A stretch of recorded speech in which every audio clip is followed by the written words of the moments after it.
વિદ્યાર્થી મિત્રો, સરસ્વતી શાળા સંકુલમાં આપનું સ્વાગત છે. સામાજિક વિજ્ઞાન ધોરણ 8 પ્રકરણ 6. આ પ્રકરણમાં આજે આપણે બ્રિટિશ શાસનની ભારત પર અસર, અંગ્રેજ શાસનની ભારત ઉપર શું અસર પડી છે એના વિશે આપણે અભ્યાસ કરવાનો છે. આપણને ખ્યાલ છે કે આપણા ઉપર અંગ્રેજોએ લગભગ 200 વર્ષ સુધી શાસન કરેલું છે, બરોબર, અને ઘણી બધી રીતે આપણું શોષણ કરેલું. પાઠની જે શરૂઆત થાય છે એ લિબિયામાં ક્રાંતિ થઈ એનાથી થાય છે.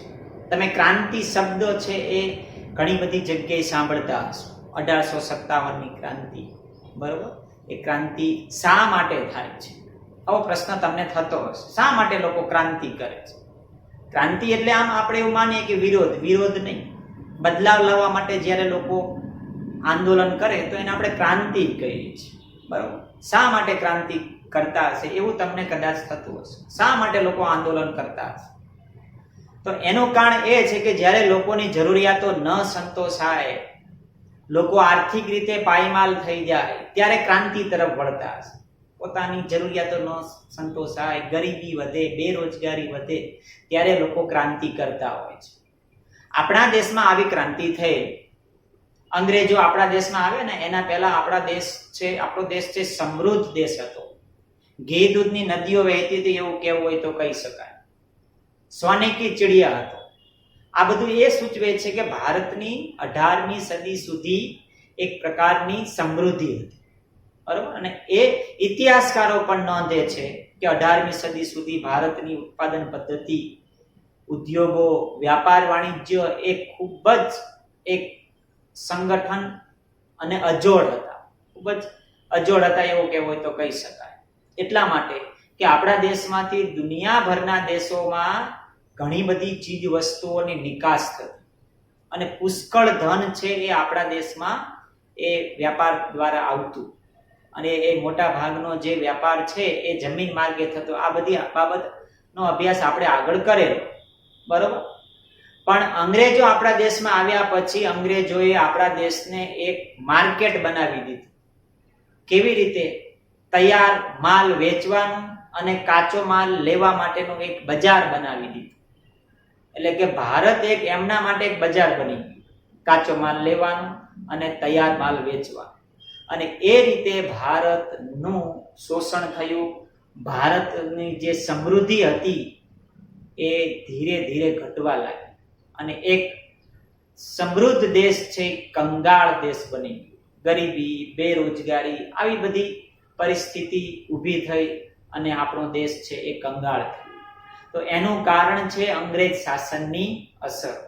એક સમયનો સમૃદ્ધ દેશ છે આપણા દેશ, સમૃદ્ધ દેશ જે કહેવાતો એ કંગાળ દેશ કેમ થયો એ બાબત આપણે ભણવાની છે. એટલે કે અંગ્રેજો આપણા દેશમાં જે વેપાર કરવા માટે આવ્યા અને ત્યાર પછી જે અસરો આપણા દેશ ઉપર થઈ એ અસરોનો આપણે અહીંયા અભ્યાસ કરવાનો છે, બરોબર. હવે અહીંયા અમુક શબ્દો આગળ તમારે ટેક્સ્ટ બુકમાં આપ્યા છે. કાચો માલ એટલે શું, બરોબર. દાખલા તરીકે કાપડ બનાવવું હોય તો કપાસ છે એ કાચો માલ છે. ફર્નિચર બનાવવું હોય તો લાકડું છે એ કાચો માલ છે. તો કપાસ છે, લાકડું છે એ કાચો માલ કહેવાય, બરોબર. અંગ્રેજો છે આપણા દેશમાંથી કપાસ લઈ જતા સસ્તા ભાવે, એ ત્યાંના કારખાનામાં, મિલોમાં એમાંથી કાપડ બનાવીને ઊંચા ભાવે પાછા આપણા દેશમાં વેચતા. એટલે આ પ્રકારના વસ્તુને આપણે કાચો માલ કહી શકીએ છીએ. અંગ્રેજો માટે એક કાચા માલનું બજાર હતું અને તૈયાર માલ વેચવા માટેનું પણ બજાર હતું, બરોબર. હવે આપણે સ્ટેપ બાય સ્ટેપ એ દરેક જે અસરો આપણા દેશ ઉપર પડી એનો આપણે અભ્યાસ કરવાનો. હવે આપણે જોઈએ અંગ્રેજોની ખેતી ઉપર શું અસર પડી, અંગ્રેજ શાસનની ખેતી ઉપર અને ખેડૂતો પર શું અસર પડી એના વિશે આપણે અભ્યાસ કરવાનો છે. હવે આપણને ખ્યાલ છે કે બક્સરના યુદ્ધ પછી બંગાળ, બિહાર અને ઓરિસ્સામાં અંગ્રેજોને દીવાની સત્તા પ્રાપ્ત થઈ. દીવાની સત્તા એટલે મહેસૂલ ઉઘરાવવાની સત્તા. હવે મહેસૂલ ઉઘરાવવાની સત્તા પ્રાપ્ત થઈ એટલે અંગ્રેજોને એક આવક વધારવાનું એક સાધન પ્રાપ્ત થયું. કારણ કે રાજાએ વહીવટ કરવાનો, મહેસૂલ ઉઘરાવવાનો અંગ્રેજોએ, તો અંગ્રેજોએ એને પોતાનું એક આવકનું સાધન ગણી લીધું અને એ રીતે ખેડૂતો પાસેથી વધારે મહેસૂલ અંગ્રેજો ઉઘરાવવા લાગ્યા. દર વર્ષે મહેસૂલના દરમાં વધારો થતો, દુષ્કાળ હોય, રોગચાળો હોય કે કોઈ કારણસર પાક નિષ્ફળ જાય તો પણ ફરજિયાત મહેસૂલ ભરવું પડે અને એના કારણે ઘણા બધા ખેડૂતો પાયમાલ થયા. કેવી રીતે કે ખેતીમાં આવક ન હોય, દુષ્કાળ હોય, પાક નિષ્ફળ ગયો હોય તો પણ મહેસૂલ તો ફરજિયાત ભરવું જ પડે. એટલે ઘણા બધા ખેડૂતો એના કારણે પાક નિષ્ફળ જવાથી મહેસૂલ નહોતા ભરી નાખતા. તો એના કારણે ઘણીવાર જમીન વેચવી પડતી, પોતાના ઘર વેચવા પડતા, જમીન જાગીર દાગીના ઘરેણા એ ગીરવે મૂકીને શાહુકારો પાસેથી પૈસા લેવા પડતા, વ્યાજવા પૈસા લેવા પડતા. એટલે ઘણા ખેડૂતો શાહુકારોની વ્યાજ પ્રથાનો ભોગ બન્યા. કારણ કે આવક ન હોય, મહેસૂલ ભરવાનું થાય તો શાહુકારો પાસેથી વ્યાજે પૈસા લાવતા. હવે એ જો સમયસર પૈસા ન ચૂકવે તો એ પણ દંડ કરતા, એ પણ જમીન લઈ લેતા, મકાન લઈ લેતા, સોનું ચાંદી હોય તો એ પણ લઈ લેતા. એટલે આને કારણે ખેડૂતોની પોતાની મિલકતો તો વેચાઈ જ જતી અને એના કારણે ખેડૂતો છે એ દેવામાં ડૂબી ગયા. કેટલાક ખેડૂતો છે એ આવી રીતે શાહુકારોની વ્યાજ પ્રથાનો ભોગ બન્યા. કારણ કે શાહુકારો પાસેથી જે ખેડૂતો પૈસા વ્યાજવા લાવતા એ સમયસર વ્યાજ ન ચૂકવે એટલે વ્યાજનું વ્યાજ વધતું જાય. ઘણીવાર તો આજીવન ખેડૂત વ્યાજ ભરે ને તો પણ એનું દેવું છે એ પૂરું નહોતું થતું, દેવામાં જ ડૂબેલો રહેતો અને એ રીતે ખેડૂતો છે પાયમાલ થયા. ખેતીવાડી પણ પડી ભાંગી અને ઉપરથી 1770માં બંગાળમાં દારૂ ભયંકર દુષ્કાળ પડ્યો. હવે એ વખતે તો આવા પ્રકારની વાહન વ્યવહારની સુવિધા ન હતી કે એક રાજ્યમાં દુષ્કાળ પડે તો બીજા રાજ્યમાંથી કે બીજા દેશમાંથી અનાજ છે કે કઠોળ છે લાવી શકાતું. એટલે ઘણા બધા લોકો દુષ્કાળ પડવાથી મૃત્યુ પામતા. તમે કદાચ 56 દુષ્કાળનું નામ સાંભળેલું. લોકો ઝાડ પાન ખાતા, છાલ ખાતા, પ્રાણીઓને મારીને ખાઈ જતા. આટલો બધો ભયંકર ભૂખમરો એ વખતે થતો. એટલે આવી રીતે એક બાજુ અંગ્રેજોની આ શોષણ નીતિ હતી, ઉપરથી પાછો આવો દુષ્કાળ પડ્યો. એટલે એવું કહેવાય છે કે ખાલી બંગાળમાં એટલે કે અત્યારના બંગાળ, બિહાર અને ઓરિસ્સામાં જ લાખો લોકો ભૂખમરાને કારણે મૃત્યુ પામ્યા. હવે જે સરકાર અંગ્રેજો મહેસૂલ ઉઘરાવતા હતા તો એની જવાબદારી આવે કે લોકોને અનાજની વ્યવસ્થા કરે.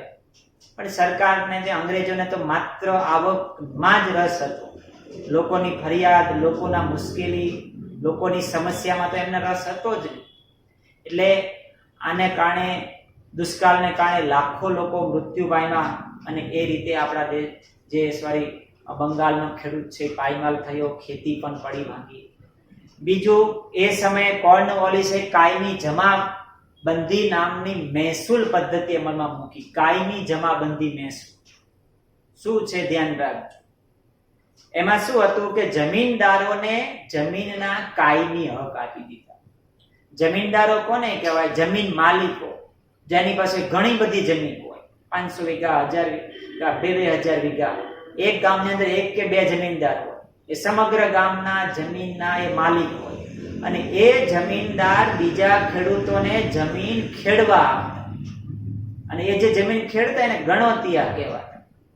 એ આખું વર્ષ મહેનત કરે, એમાંથી અમુક ભાગ છે જમીનદારો લઈ જતા અને જમીનદારો છે એમાંથી મહેસૂલ છે એ ખેડૂતોને આપતા. એટલે કોર્નવોલિસે કેવી વ્યવસ્થા કરી કે દર વર્ષે જમીનદારો પાસેથી અમુક જમીન મહેસૂલ લેવા. એટલે ખેડૂતો પાસેથી સીધું જમીનદારો મહેસૂલ લેતા અને જમીનદારો અંગ્રેજોને મહેસૂલ આપતા. એટલે દર વર્ષે એક દર નક્કી કરી નાખવામાં આવતો કે જે જમીનદાર પાસે જેટલી જમીન હોય એ પ્રમાણે એને દર વર્ષે ફરજિયાત જમીન મહેસૂલ અંગ્રેજોને ભરવા. અને એ જમીનદારો છે ખેડૂતો પાસેથી વસૂલતા. એટલે અંગ્રેજોએ જમીનદારો પાસેથી જમીન મહેસૂલ ઉઘરાવવાની એક કાયમી આવક નિશ્ચિત બનાવી દીધી. એક વર્ગ ઉભો કરી દીધો જમીનદારો. કે એ જમીનદારો પાસેથી દર વર્ષે જે તે રકમ ફરજિયાત એ લેવાની જ તે. એ પછી દુષ્કાળ હોય, પાક નિષ્ફળ જાય, અંગ્રેજોએ કાંઈ નહીં જોવાનું. એમને તો સીધી ઉઘરાણી જમીનદારો પાસેથી જ કરવાની કે આ વર્ષનું તમારું જમીન મહેસૂલ આટલું થાય અને એ ફરજિયાત આપવું પડે. એ જ જમીનદારો પછી ખેડૂતો પાસેથી વસૂલ કરતા. એટલે ખેડૂતો રાત દિવસ મહેનત કરીને, ટાઢ તડકો વેઠીને જે કંઈ ખેતીનો પાક પેદા કરતા એમાંથી મોટા ભાગનું તો જમીનદારોને અંગ્રેજો લઈ જાય. કારણ કે ખેડૂતો છે એ જમીનદારોની જમીન ખેડતા એના સાચા માલિકો ન હતા. એટલે જે કંઈ આખું વર્ષ મહેનત કરીને એ પાક પકવે એમાંથી અમુક ટકા, આમ તો મોટો ભાગ છે એને જમીન માલિકોને, જમીનદારને આપવો પડે. એટલે આ રીતે ખેડૂતોનું જમીનદારો દ્વારા પણ આ જમીન કાયમી જે જમાબંધી નામની કોર્નવોલિસે જે મહેસૂલ પદ્ધતિ અમલમાં મૂકી એના કારણે શોષણ થયું અને એ રીતે આપણા દેશના ખેડૂતો પાયમાલ થયા, બેકાર થયા અને ખેતીવાડી છે પડી ભાંગી એવું કહેવું હોય તો કહી શકાય. બરોબર. હવે અહીંયા આટલું છે. જમીન મહેસૂલ એટલે શું એ તો મેં તમને કહી દીધું છે. દર વર્ષે જમીન માલિકોએ અંગ્રેજોને જે વેરો ભરવો પડતો, ટેક્સ ભરવો પડતો એને જમીન મહેસૂલ કહેવાય. અત્યારે છે ખેડૂતો પાસેથી સરકાર જમીન મહેસૂલ ઉઘરાવે છે, પણ એ અત્યારે બહુ નોર્મલ છે. અંગ્રેજોના સમયમાં હતો એવો દર નથી. બરોબર. બહુ સામાન્ય હોય, દરેક ખેડૂત છે એ જમીન મહેસૂલ ભરી શકતો. એટલે જમીન ઉપરનો કર એને આપણે જમીન મહેસૂલ તરીકે ઓળખીએ છીએ. અને આ જમીન મહેસૂલને કારણે જ, તે કાયમી જમાબંધીને કારણે જ આપણા દેશના ખેડૂતો છે એ પાયમાલ થયા. એટલે આવી રીતે ભારતની અંદર જમીન મહેસૂલને કારણે આપણા દેશની ખેતી છે, એક વખતની સમૃદ્ધ ખેતી છે એ પડી ભાંગી. દુષ્કાળ પડે તો પણ લોકોને હાડમારી વેઠવી પડતી એ સમયે. અત્યારે વેઠવી નથી પડતી. કેમ? અત્યારે વાહન વ્યવહારની સુવિધા છે, સંદેશા વ્યવહારની સુવિધા છે. ગુજરાતમાં કદાચ દુષ્કાળ પડે, અનાજ ન પાકે તો પંજાબ કે બીજા રાજ્યમાંથી મંગાવી શકાય. રાજસ્થાનમાં કદાચ દુષ્કાળ પડે અને અનાજ ન થાય તો બીજા રાજ્યોમાંથી પણ સરકાર દ્વારા એ વ્યવસ્થા થઈ શકે અને લોકો સુધી અનાજ પહોંચી શકે. એટલે અત્યારે પહેલા જેવી લોકોને દુષ્કાળમાં હાડમારી વેઠવી નથી પડતી. એનું કારણ અત્યારે વાહન વ્યવહારની સુવિધા છે. બીજું કારણ સિંચાઈની પણ સુવિધા. એ વખતે આવી સિંચાઈની સુવિધા નહોતી.